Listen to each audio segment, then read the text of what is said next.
Dear listeners, feel the real fear with us. Horror stories from all over the country and abroad. Those who have been, are being, or will be involved in today's episode. Greetings and love to everyone. I hope everyone is well and healthy. Like every episode, I am with you all to present the event you sent. There are places in this world where sorrow lingers, where tragedy leaves a scar that time can never erase. Some say the past is forgotten, but what if the past refused to be buried? What if the echoes of a lonely soul still wander the halls, searching for something, someone to hear its silent cries?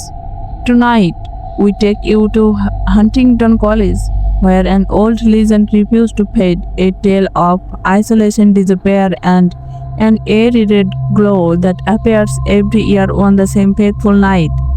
Was it just a tragic story? Or is something still there, waiting in the shadows? Turn off the lights, put on your headphones, and prepare yourself for the haunting tale of the Red Lady of Huntington College.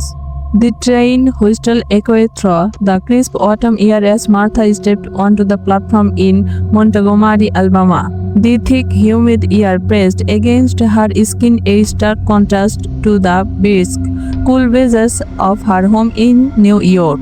She tightened her grip on her cheeks, felt an overwhelming sense of dread. This was never her choice. Her father, a strict and ambitious man, had insisted that she attend Huntington College, believing it to be the perfect place for her to flourish.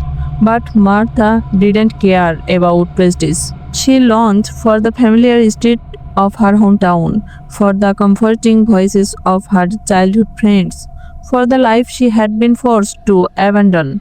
As she arrived at Park Hotel, the grand red brick dormitory that would be her new home, Martha couldn't shake the airy silence that seemed to settle around it.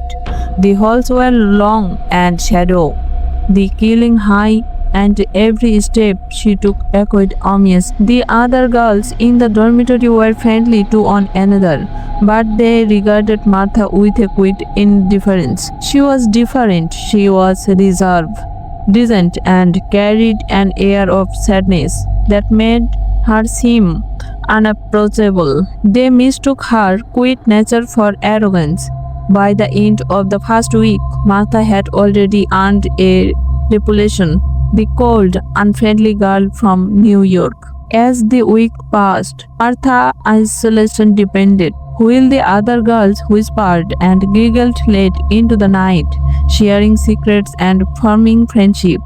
She sat alone in her dimly light room and the end of the corridor. She tried, and she really did, but every attempt to conversation felt strained. The other girls avoided her, whispering behind her back, "She thinks she's better than us. She never smiles. It's creepy. Maybe she doesn't even want to be here."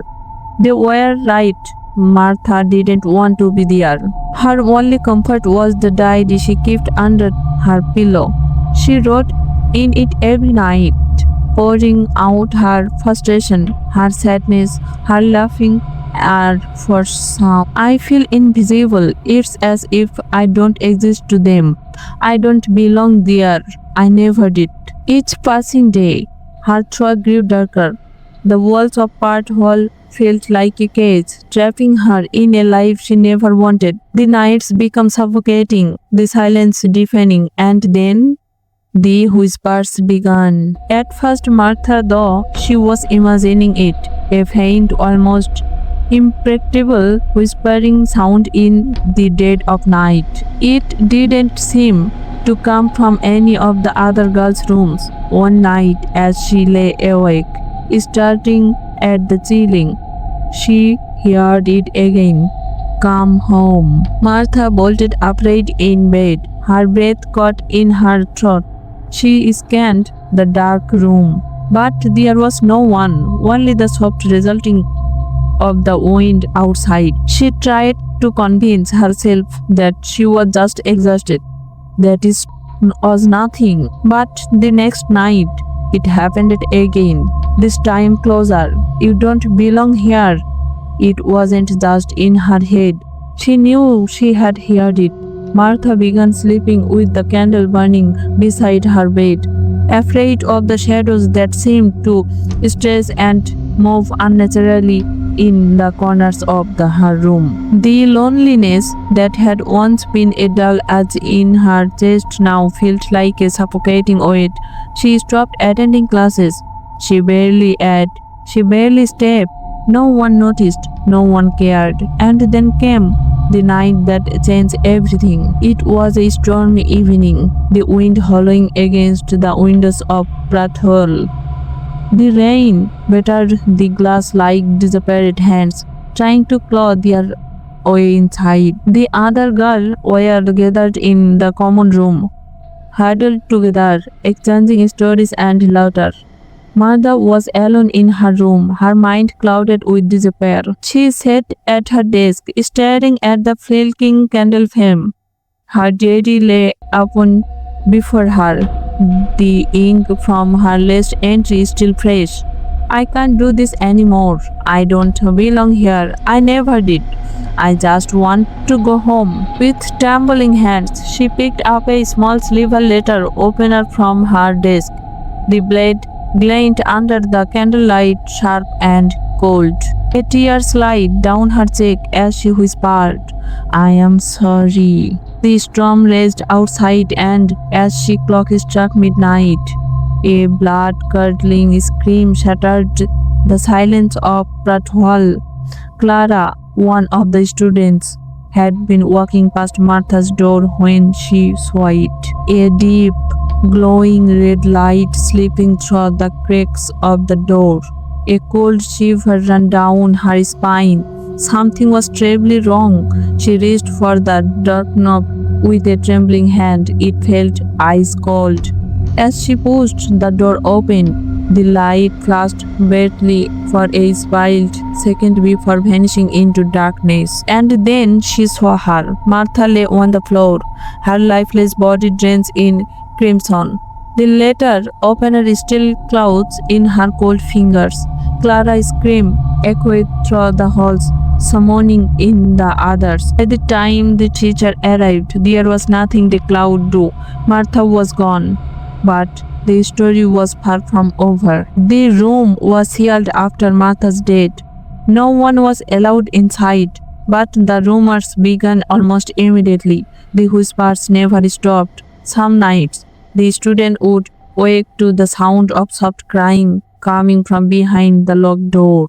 Others saw a red glow flickering from within the room, just as Clara had seen that fateful night. One student, brave enough to press her ear against the door, claimed she heard a voice whisper, I just want to go home. Every year, on the anniversary of her death, the red light returns. Some claim to have seen a figure in a flowing red dress gliding through the halls, her face hidden in the shadows. Those who have dared to stay awake on that night say they feel an overwhelming sense of sorrow and despair, as if Martha's grief still lingers in the air. Even today, the legend of the Red Lady of Huntingdon College lives on. Some say it's just a story, others believe Martha's spirit is still trapped within the wall of Pratt Hall, searching for the home she never found. But if you ever find yourself at Huntingdon College and you see a faint red glow at the end of the hallway, whatever you do, don't go near it.